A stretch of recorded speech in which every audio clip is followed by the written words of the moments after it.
বিসমিল্লাহির রহমানির রহিম। সুপ্রিয় শিক্ষার্থীবৃন্দ, তোমাদের আজকের এই ফিনান্স ও ব্যাংকিং ভিডিও ক্লাসে সকলকেই অনেক অনেক প্রীতি ও শুভেচ্ছা জানাচ্ছি। আমি মোহাম্মদ মোফাজ্জল হোসেন, সহকারী শিক্ষক, সৃষ্টি central school and college, Rajshahi. প্রাণপ্রিয় শিক্ষার্থীবৃন্দ, আশা করছি তোমরা সকলেই সৃষ্টিকর্তার অশেষ কৃপায় ভালো রয়েছো, আলহামদুলিল্লাহ। যেখানেই থাকো ভালো থাকো এই প্রার্থনা রাখছি। প্রিয় শিক্ষার্থীবৃন্দ, গত ক্লাসে তোমাদের ফিনান্স ও ব্যাংকিং বই থেকে নবম অধ্যায় অর্থাৎ ব্যাংকিং ব্যবসায় ও তার ধরন, এই অধ্যায়টার কিছু অংশ আমি আলোচনা করেছিলাম। শুরুতেই আমি সেখান থেকে কিছু প্রশ্ন তোমাদের কাছ থেকে জানতে চাচ্ছি। একজন বলো, ব্যাংকিং বলতে কি বোঝো? ব্যাংকিং, ব্যাংক এবং ব্যাংকিং দুইটা কিন্তু আলাদা জিনিস। ব্যাংকিং বলতে কি বোঝো? হ্যাঁ, নিশ্চয়ই তোমরা অ্যান্সারটা দিতে পেরেছো। আরেকজন একটু বলার চেষ্টা করো। ব্যাংকের যে উদ্দেশ্যগুলো রয়েছে সেই উদ্দেশ্যগুলো প্রাথমিকভাবে কয় ভাগে ভাগ করা হয়েছে? প্রাথমিক পর্যায়ে কয় ভাগে ভাগ করা হয়েছে? অবশ্যই অ্যান্সারটাও তোমাদের পারা উচিত। আরেকজন একটু বলার চেষ্টা করো, এই ভাগগুলো কি কি? এই সামান্য কয়েকটা বিষয় নিয়ে গত ক্লাস আমি নিয়েছিলাম। তো প্রিয় শিক্ষার্থীবৃন্দ, আশা করছি তোমরা গত ক্লাসটা বেশ মনোযোগের সাথেই নিয়েছো, শিখেছো কিছু। তো প্রিয় শিক্ষার্থীবৃন্দ, তোমরা এখন যে পরীক্ষা দিচ্ছ, আমরা বুঝতে পারছি হয়তো তোমরা পড়ালেখা নিয়ে অনেক ব্যস্ত রয়েছো। তারপরেও যেহেতু টিউটোরিয়াল পরীক্ষা, তো অল্প সিলেবাসের উপরে পড়া হয়, এর জন্য ওই পরীক্ষার পড়ার জন্য যে আমাদের ক্লাসগুলো আসলে গুরুত্ব কম দিবে তা কিন্তু নয়, এটা যেন না হয়। অবশ্যই পরীক্ষারও গুরুত্ব রয়েছে, আমাদের ক্লাসেরও গুরুত্ব রয়েছে। সুতরাং তোমাদের এই ক্লাসগুলোও সম গুরুত্ব দিয়েই কিন্তু করে যেতে হবে। তো আজকের যে ক্লাস দেখো, ব্যাংকিং ব্যবসা ও তার ধরন, ওই অধ্যায়ের এই পরবর্তী অংশ থেকে আমরা আলোচনা করব। আজকের ক্লাস থেকে তোমরা কি শিখবে? আজকের ক্লাস থেকে শিখতে পারবে ব্যাংকিং ব্যবসা যে পরিচালিত হচ্ছে তারা কিছু সুনির্দিষ্ট নীতিমালা মাথায় রেখে তাদের কার্যক্রম, তাদের ব্যবসাটা পরিচালিত করে। তো কোন কোন নীতি মাথায় রেখে তারা ব্যবসা পরিচালনা করে সেই বিষয়ে আজকে আমার লেকচারটা। সুতরাং শিক্ষণফল হচ্ছে ব্যাংকিং ব্যবসায়ের যে নীতিমালা রয়েছে এই নীতিগুলো কি। তো যেহেতু ভিডিও ক্লাস, এই ব্যাংকিং ব্যবসায়ের মোট যে নীতি রয়েছে সেটা 16টা নীতি রয়েছে। তো 16টা নীতি আলোচনা করতে গেলে অনেক সময় লেগে যাবে। অর্থাৎ একটা নীতির ওপরেও যদি একটু করে কথা বলা হয় তাহলে দেখা যাচ্ছে 2 মিনিট অর্থাৎ 32 মিনিট লেগে যাবে। তো এই কারণেই আমি 16টার মধ্যে থেকে প্রথম যে 10টা নীতি রয়েছে সেই নীতিগুলো একটু তোমাদের সামনে আলোচনা করব। কেন আলোচনাটা দরকার রয়েছে, কেন এখান থেকে তোমাদের অবশ্যই সৃজনশীল প্রশ্ন লিখতে হতেই পারে, বলতে পারে ব্যাংকিং ব্যবসার যে মূল নীতিগুলো রয়েছে তোমার পাঠ্যপুস্তকের আলোকে আলোচনা করো, বর্ণনা করো বা বিশ্লেষণ করো। সুতরাং আশা করছি তোমরা বইটা সামনে রেখে অবশ্যই গভীর মনোযোগ দিয়েই ক্লাসটা ফলো করছো। তো দেখো, অনেকগুলো নীতি রয়েছে। ব্যাংকিং ব্যবসা, ব্যাংক হচ্ছে একটি আর্থিক প্রতিষ্ঠান, যে প্রতিষ্ঠান অর্থ নিয়ে কারবার করে তাকেই ব্যাংক বলা হয়। ব্যাংক যে কার্যাবলীগুলো করে থাকে সেই কাজগুলোকে ব্যাংকিং বলা হয়। এই বিষয়গুলো অবশ্যই তোমরা জানো। তো যে সমস্ত নীতির আলোকে তারা পরিচালিত হচ্ছে তার প্রথম নীতি হচ্ছে নিরাপত্তার নীতি। দেখো, এই নীতিটা অত্যাধিক গুরুত্বপূর্ণ একটা নীতি।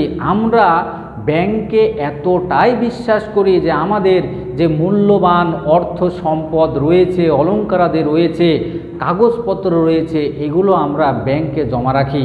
সুতরাং আমাদের যে বিশ্বাস রয়েছে ব্যাংকের প্রতি, এই বিশ্বাসটা তারা রক্ষার উদ্দেশ্যেই 100% নিরাপত্তা দিয়ে থাকে।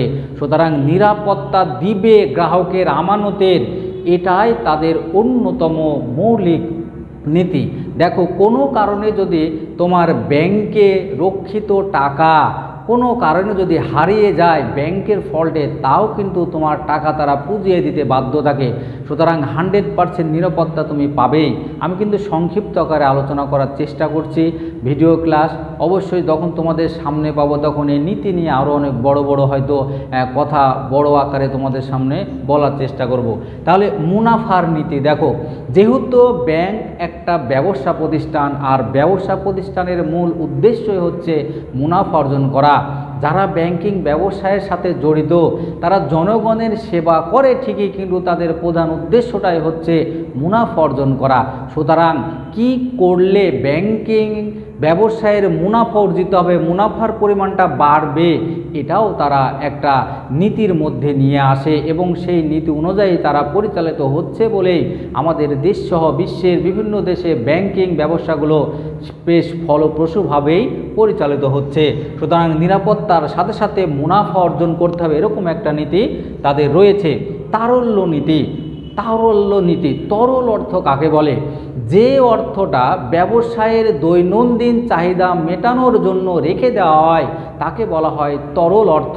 তো ব্যাংকেও প্রত্যেক দিন আমার গ্রাহক যারা রয়েছে তারা কি পরিমাণ টাকা উত্তোলন করতে পারে এর উপর ভিত্তি করে কিছু টাকা রেখে দেয়, এটাকেই বলা হচ্ছে তরল অর্থ। তবে এই তরল অর্থটা বাড়তি রাখলেও ব্যবসায়ের ক্ষতি, কম রাখলেও ক্ষতি। যদি বাড়তি রাখা হয় তাহলে টাকাগুলো অলস অবস্থায় পড়ে থাকবে, আর যদি কম করে রাখা হয় তাহলে হয়তো গ্রাহকের চাহিদা মতো আমরা সরবরাহ করতে পারবো না। সুতরাং এই তারল্য নীতিটা ব্যবসায়ের দৃষ্টিকোণ থেকে অনেক গুরুত্বপূর্ণ একটা নীতি। সুতরাং কতটুকু অর্থ রাখলে আমার অসুবিধা হবে না, এটা কিন্তু ব্যাংকের কর্মকর্তারা বিভিন্ন দিক বিচার বিশ্লেষণের মাধ্যমে রেখে থাকে। সুতরাং তারল্য নীতিটাও তাদের একটি অন্যতম নীতি। এরপরে দেখো সচ্ছলতার নীতি। তোমরা নিশ্চয়ই জানো আমরা যখন ব্যাংকে টাকা রাখি এবং টাকা উত্তোলন করতে যাই, চেকের মাধ্যমে যখন উত্তোলন করতে যাই তখন চেকের যে বৈশিষ্ট্যগুলো রয়েছে, কোথায় স্বাক্ষর দিতে হয়, কয়টা স্বাক্ষর দিতে হয়, টাকা লিখতে হয়, তারিখ লিখতে হয়, এগুলোর মধ্যে যদি কোনো রকম সামান্য পরিমাণ ত্রুটি থাকে তাহলেই কিন্তু হচ্ছে তোমার ব্যাংক টাকা দেয় না। অর্থাৎ তারা যে সচ্ছল হিসাব নিকাশ করে তাই তারা প্রকাশ করতে চায়, প্রমাণ করতে চায়। সুতরাং সচ্ছলতার একটা বিষয় তোমার অবশ্যই থাকতে হবে, যেন আমাদের যে গ্রাহক আসবে ব্যাংকে তারা যেন কোনো দ্বিধাদ্বন্দ্বে না ভুগে যে আসলে আমার হিসাবের কিছু গড়মিল রয়েছে। সুতরাং সচ্ছলতার যে একটা বিষয় সেটাও তোমাকে এই নীতিটাও ব্যাংকের একটি অন্যতম নীতি। এরপরে দেখো দক্ষতার নীতি। আমাদের দেশে অনেকগুলো ব্যাংক রয়েছে, আমরা দেখতে পাই কোনো কোনো ব্যাংকের আসলে কর্মকর্তা কর্মচারীরা বেশ দক্ষ, তারা তাদের কার্যগুলো এত দ্রুত করে, এত নির্ভুলভাবে করে। তো এই যে নির্ভুলভাবে যদি তারা তাদের কাজ সম্পাদন করে, তারা তো একটা ব্যবসা বাণিজ্য পরিচালিত করছে, তাহলে অবশ্যই সে ব্যবসায় সফলতার মুখ দেখবে। সুতরাং কর্মকর্তা কর্মচারীদেরকে দক্ষ করার জন্য তারা প্রয়োজনীয় পরিমাণ প্রশিক্ষণও দিয়ে থাকে। এক কথায় এই যে আমাদের যে স্টাফগুলো থাকবে ব্যাংকে, এই স্টাফদের দক্ষতা এটা অবশ্যই নিশ্চিত করতে হবে। তারপরে দেখো এখানে সেবার নীতি। আমরা ব্যাংকে একটা ব্যবসা প্রতিষ্ঠান বলছি, এর মূল উদ্দেশ্য হচ্ছে মুনাফা অর্জন করাও, তারপরেও কিন্তু জনগণের সেবাও করে থাকে, জনগণকে বিভিন্ন ক্ষেত্রে পরামর্শ দিয়ে থাকে। এই ব্যাংক ব্যবসা যারা পরিচালনা করে, যারা জড়িত থাকে, তারা আমাদের দেশে বিভিন্ন ধরনের প্রাকৃতিক দুর্যোগের সময় তারা পাশে এসে দাঁড়ায়, মেধাবী শিক্ষার্থীদের পাশে এসে দাঁড়ায়, এগুলোই হচ্ছে সেবা। সুতরাং তারা মুনাফা অর্জনের পাশাপাশি সেবা দিয়ে যাচ্ছে জনগণকে। এই নীতির আলোকেও কিন্তু তারা তাদের কার্যক্রম পরিচালিত করে থাকে। এরপরে দেখো প্রচার নীতি। আমরা সহজেই অনেকের কাছ থেকে কথাটা শুনতে পাই যে প্রচার এই আসলে প্রসার। তোমার ব্যবসা বাণিজ্যর যত বেশি তোমরা প্রচার প্রচারণা করবে, সেই ব্যবসা বাণিজ্য তত বেশি জনগণের কাছে পৌঁছাবে, তা তথ্য পৌঁছাবে। সুতরাং জনগণ ওইটা দেখেই সেই ব্যবসার প্রতি আগ্রহী হয়ে উঠবে। এই কারণে হয়তো আমরা বিভিন্ন ধরনের পেপার পত্রিকায় টেলিভিশনে আসলে এই ব্যাংকিং ব্যবসায়েরও আমরা প্রচার দেখতে পাই। সুতরাং প্রচার করে যেতে হবে, এটাও একটা তাদের নীতির মধ্যেই পড়ে। গোপনীয়তার নীতি অনেক গুরুত্বপূর্ণ এবং চমৎকার একটা পয়েন্ট। দেখো আমার ব্যাংকে কি পরিমাণ অ্যামাউন্ট রয়েছে, টাকা রয়েছে, এটা কিন্তু আমাকে ছাড়া ব্যাংক অন্য কাউকে বলবে না। এমনকি আমার বাবার অ্যাকাউন্টে কত টাকা আছে আমি যদি সেটাও জানতে চাই তাও কিন্তু বলবে না। আমার ব্যাংকে কিভাবে লকারে কি রয়েছে সেটাও কিন্তু তারা বলবে না। সুতরাং তারা 100% গোপনীয়তা নিশ্চিত করে এবং নিশ্চিত করবে, এটাই হচ্ছে তাদের একটা নীতি। আমরা আলোচনা করছি আজকের এই ক্লাসটায় আলোচিত হচ্ছে যে ব্যাংক যে ব্যবসাটা পরিচালনা করে তারা কোন কোন নীতির ওপর ভিত্তি করে এই ব্যবসাগুলো পরিচালনা করে। তাহলে মোট 16টা নীতি রয়েছে। দেখো এই 16টা নীতির মধ্যে থেকে আমি কিন্তু আজকে ক্লাসে অনলি 10টা নীতি আলোচনা করব, পরবর্তীতে ইনশাল্লাহ 6টা নীতি তোমাদের সামনে আলোচনা রাখব। তাহলে এই সমস্ত নিয়ম বা নীতিমালা মিলেই কিন্তু ব্যাংক তার ব্যবসাটি পরিচালিত করে থাকে। তো প্রিয় শিক্ষার্থীবৃন্দ, দেখো আরেকটা হচ্ছে সুনামের নীতি। সকলেই চায় আসলে সুনাম বৃদ্ধি হোক। তাহলে সুনামটা বৃদ্ধি হয় কিসে? এই যে একটা ব্যবসা বাণিজ্য পরিচালিত হচ্ছে, আমাদের সার্বিক কার্যক্রম যদি জনগণের মনের মতো হয়, তাদের পছন্দ মতো হয়, তাহলেই কিন্তু আমাদের সুনামটা বৃদ্ধি পাবে।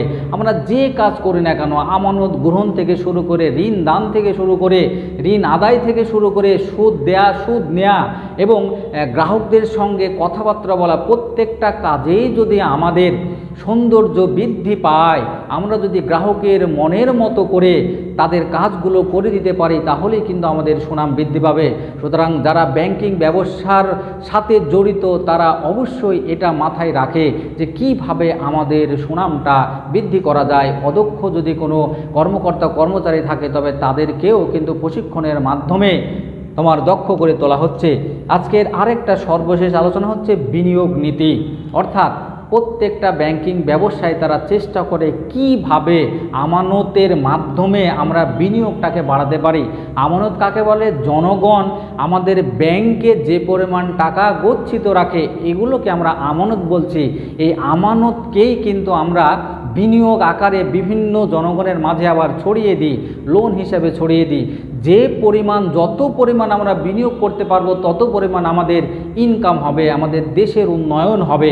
সুতরাং আমাদের ইনকামের পাশাপাশি দেশে যদি আমরা পর্যাপ্ত পরিমাণ বিনিয়োগ করতে পারি, জনগণকে লোন দিতে পারি, তবে অবশ্যই জনগণ সেই লোনটা গ্রহণের মাধ্যমে, অর্থটা গ্রহণের মাধ্যমে তারা বিভিন্ন শিল্প প্রতিষ্ঠান কলকারখানা গড়ে তোলে, ব্যবসা বাণিজ্য গড়ে তোলে। ফলে তার জীবনযাত্রার মানের উন্নয়ন হয়, ফলে সমাজের উন্নয়ন হয়, ফলে রাষ্ট্রেরও উন্নয়ন হয়। সুতরাং বিনিয়োগ করতে হবে। কিভাবে এই বিনিয়োগের পরিমাণ প্রতিনিয়ত আমরা বাড়াতে পারি, এই বিষয়গুলোও কিন্তু ব্যাংকিং ব্যবসা পরিচালনার একটি অপরিহার্য নীতি। তো প্রিয় শিক্ষার্থীবৃন্দ, দেখো ভিডিও ক্লাস, সংক্ষিপ্ত ক্লাস অনেক সময় পার হয়ে গেছে।